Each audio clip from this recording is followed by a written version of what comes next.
अनि केपीओलीले तपाईले त उचाल्ने काम गर्नु के उचाल्ने काम गर्नु जस्तै म 23 गतेको बेलका सम्झिन्छु नि 23 गतेको बेलका समेत तपाईँ चाहिँ सञ्चार माध्यममा आएर के भन्दै हुनुहुन्थ्यो सामाजिक सञ्जालमाथिको प्रतिबन्ध हट्दैन प्रधानमन्त्री राजीनामा दिनुहुन्न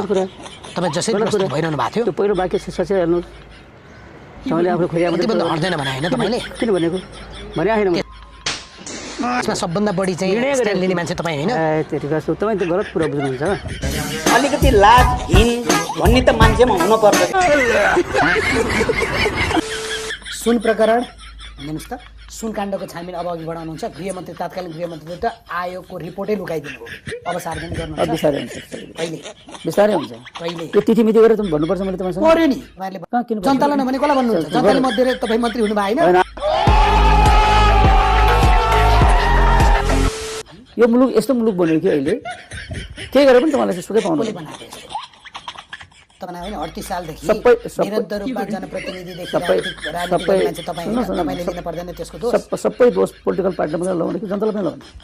यो जनताले यस्ता पोलिटिकल पार्टीलाई किन चाहिँ त्यस्तो चाहिँ गर्ने ठाउँ पुऱ्यायो पहिलो कुरामा कसले किनेको सुन्नु न कसैलाई बहुमत दिए के हुन्थ्यो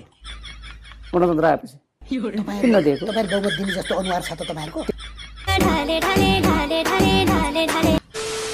यति भन्दैन न मलाई भुटानी शरणार्थी प्रकरण यतिसम्म गर्नुभएको छ पूर्व गृहमन्त्री बालकृष्ण खाँडको त पुनरावेदनै नगर्ने किनभने उहाँ सत्तारूढ दलको नेता हो होइन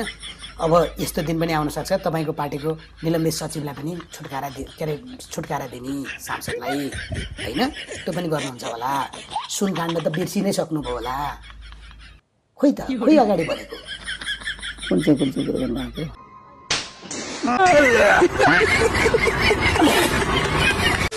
एमालेलाई त यो चुनावमा जाने अधिकारै छैन भन्छन् किनभने एमालेका कारण 84 को चुनाव 82 मा आयो एमालेका कारण यति धेरै अवस्था भयो अनि फेरि एमाले के भनेर जनताको जाने कसरी मुख एमालेको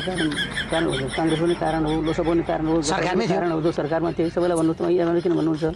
अनि नेतृत्व तर म के बुझ्छु भने त्यस्तो होइन हामी केपीओलीलाई नै किन ल्याउनु पऱ्यो केपीओलीको राष्ट्रवादी अडानको कारणले